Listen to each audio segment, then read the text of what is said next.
Good morning and welcome to Still Hope's Episcopal Retirement Community. I'm Stewart Rawson, the Director of Marketing, and this is Jessica Boyle, the Marketing Coordinator, and we want to take you on a little tour of the main part of our campus.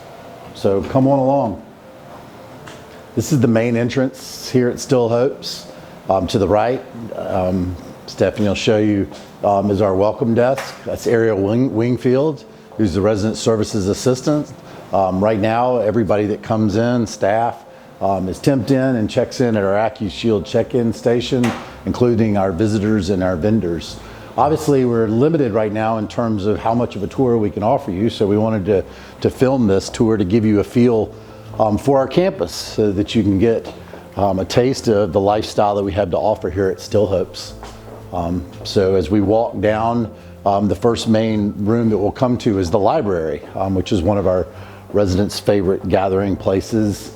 You'll see that we have ample space for the book collection of the residents, and back in the corner there's an additional expanded space that has our voluminous DVD collection. All of this is an open, shared collection that the residents manage, so everybody has the opportunity to come down here and take a book and return it. This is our sign-in station where residents register for different activities and have a listing of what's coming up in the life at Still Hope's. But you can see that this room is 2 stories, so a lot of volume, a lot of space, and a beautiful place to gather. As we walk from the library, we're going to go into our Lowry's coffee shop. You'll see one of the great things about Lowry's is there's a lot of gathering space and seating for our residents. You'll notice on both sides, east and west of the cafe, is outside seating. So in this time when we're very conscious about social distancing, we have space for residents to space out and still enjoy and be together. So the coffee shop has stayed open through this whole time. It's open from 8 in the morning till 5 in the afternoon. And Katie is working the coffee shop today, as she often does. The coffee shop features a variety of pastries, bagels, yogurt, salads, prepared sandwiches. Brian Call, one of our IT staff, is there at the coffee shop. Good morning. Good morning, Brian.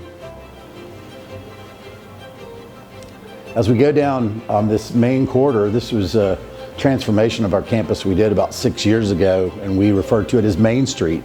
So we think of it as the main thoroughfare of life here at Still Hope's. And you'll notice, as Stephanie keeps filming, that we have ample wall space that we use as an art gallery. So our residents have an art committee, and they oversee these rotating displays. So this is our current, which is actually a collection of our own residents from their private collection. So they've shared different pieces, and they'll stay up for about 2 months. So it gives us something to enjoy as we're passing to and fro on the halls. All right, this as we continue through our Main Street area, you'll notice once again a lot of places for folks to gather and to sit and enjoy each other's company. This has been very helpful now with our COVID precautions. In order for folks to come down and get lunch and dinner, they can sit and space out and visit with each other while they wait. Because we're coming up on our Palmetto Dining Room, which is our largest dining room. Here at Still Hope's, we're blessed to have 4 different dining venues, and the Palmetto Dining Room is the largest. And this is ordinarily has wait staff dining, so you'd come down to the Palmetto Dining Room and sit at a table with your friends and be waited on. Currently, we aren't having wait staff dining, but we will have that to return shortly. We anticipate next week we're going to have Thanksgiving, and so residents will be able to gather together, socially distance, and wait staff will serve Thanksgiving dinner. But you can see what a wonderful space this is. It can seat about 120 people ordinarily. It has a full service bar, and through the back of the Palmetto Room is Gabriel's, which is our fine dining. So soon we anticipate that Gabriel's will be up and running, and we'll be open Thursday night, Friday night, and Saturday night for special dinners, smaller dinners, 5-course wine dinners, things that our residents enjoy for special occasions, and the opportunity to gather with small groups.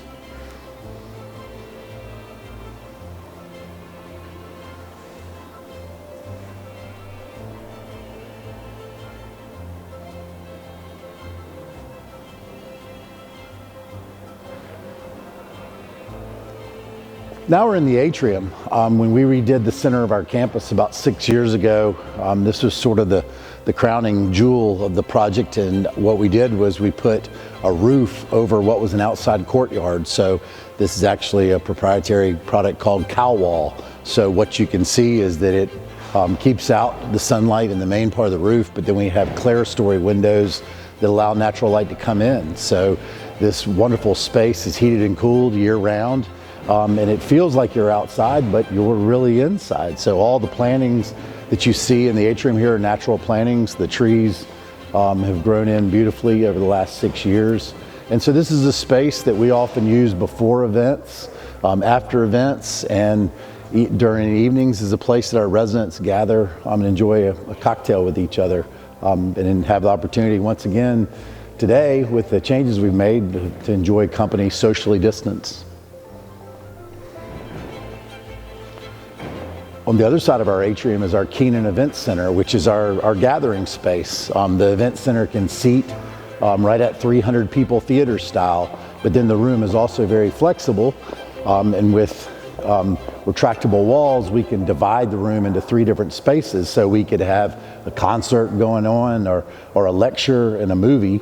Once again, as we've adjusted for COVID, we can show a movie in 2 of the different spaces and allow for a number of people to be in there socially distanced. So it's one of the ways that we've continued to be able to offer to our residents the vibrant lifestyle that they've come to enjoy and the opportunity to gather with each other. So yesterday, we actually had a Veterans Day celebration to honor our veterans, which we are blessed to have a number of veterans that live at Still Hope. So it's an opportunity for folks to get together and share of their experiences serving our country in the different branches of service.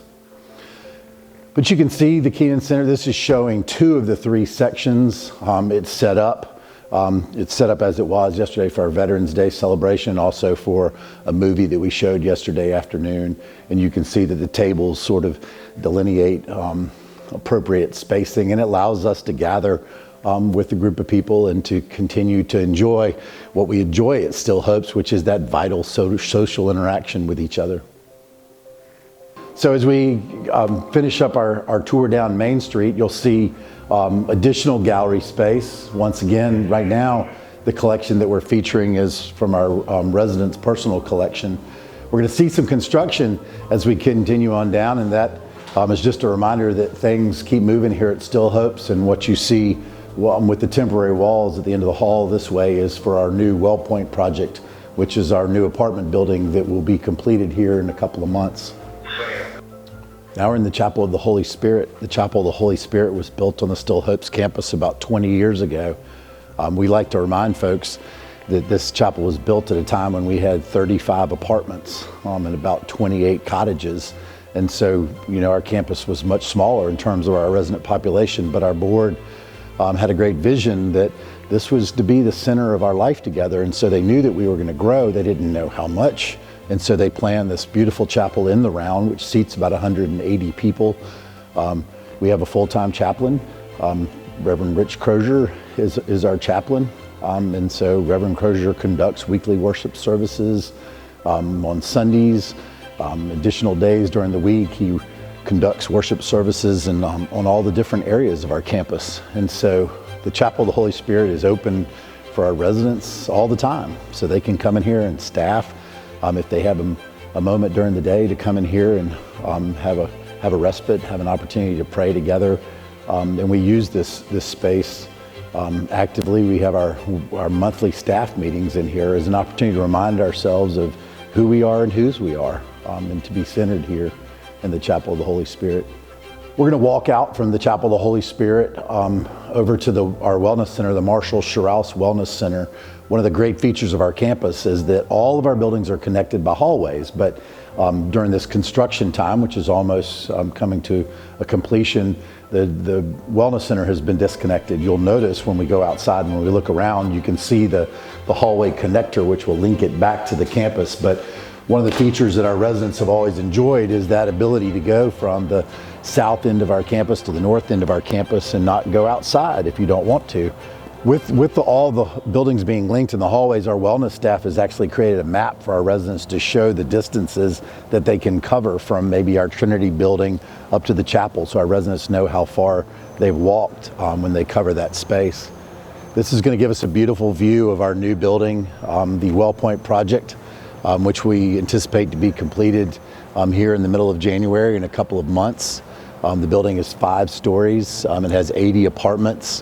One of the wonderful features, which you can't see from this side, but there is under-building parking, which is a feature that the folks that have committed to moving this building love, because as folks know that it gets a little warm in Columbia, and it's wonderful to be able to have that parking underneath the building.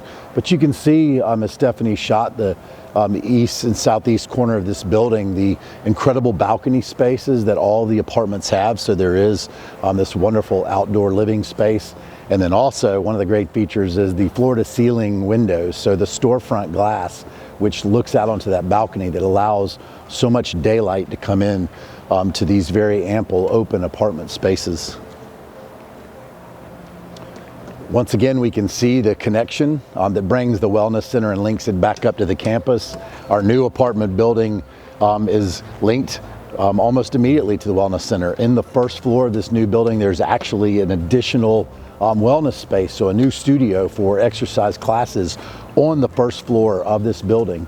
In addition, this building will have a cafe, which we might be able to see through the courtyard. One of the great features is a lot of outdoor dining space, so our residents can gather outside too.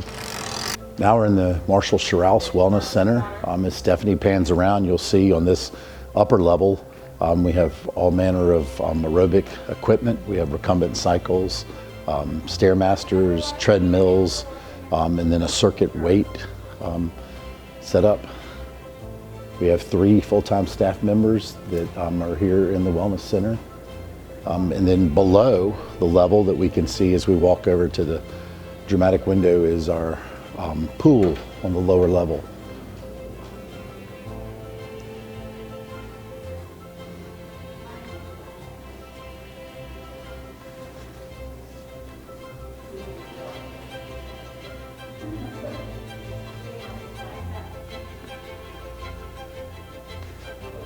Our pool is 20 yards long. There's room for 3 lanes, so we have lap swimming, but also folks water aerobics. And it is a therapy pool, so it's heated to 90 degrees. It's wonderfully comfortable. There's an elevator that takes you down to the lower level, men's and women's locker rooms on the lower level, and both of the locker rooms open out onto the pool deck. If we walk through the studio, we'll see our aerobic studio, which is a great space for classes. As I mentioned before, the new building is going to have an additional studio. So it gives Denise Heimlich, our wellness director, the opportunity to program more classes in a greater variety, because our residents have enjoyed yoga has become one of the very much in-demand classes over the last couple of years. And so this space is a great space for that, and we'll have the additional studio space in the new building. So one of the great features for the lifestyle in the new building is folks can come down to the first floor, go to the left, you'll go into the Wellness Center, go to the right, you go into the cafe. Now we're in our pub, which is in our Trinity apartment building, building number 5, on our south end of our campus. This is our bar. So if you want to see some people at 5 o'clock, this is where you would want to come. So it starts bustling with activity. Once again, you'll notice on the tables reminders for residents to practice social distancing, but it gives us, with all the tables in this space, the opportunity to spread people out so they can enjoy gathering and fellowship. We're going to follow Jessica Elston. At the beginning, I introduced her as Jessica Boyle, but Jessica has just recently gotten married. So we're going to follow Jessica Elston out onto the patio space off of the pub, and we'll be able to see the bistro deck. The bistro is one of our dining venues. We've always referred to it as casual dining. So the bistro, you go through service line and serve yourself. Wonderful variety of options. So as you can imagine, in the evenings after folks go to the pub, they like to slide over to the bistro, and it's ample outside seating, looking out over Polly's Pond. What a wonderful setting for folks to dine in the evening together. Our hope for this tour today was to give you an opportunity to experience a taste for life at Still Hopes. We hope that it will pique your interest to come and visit us and to learn more about life at Still Hopes. We'd love to have you join us to be a part of this amazing community.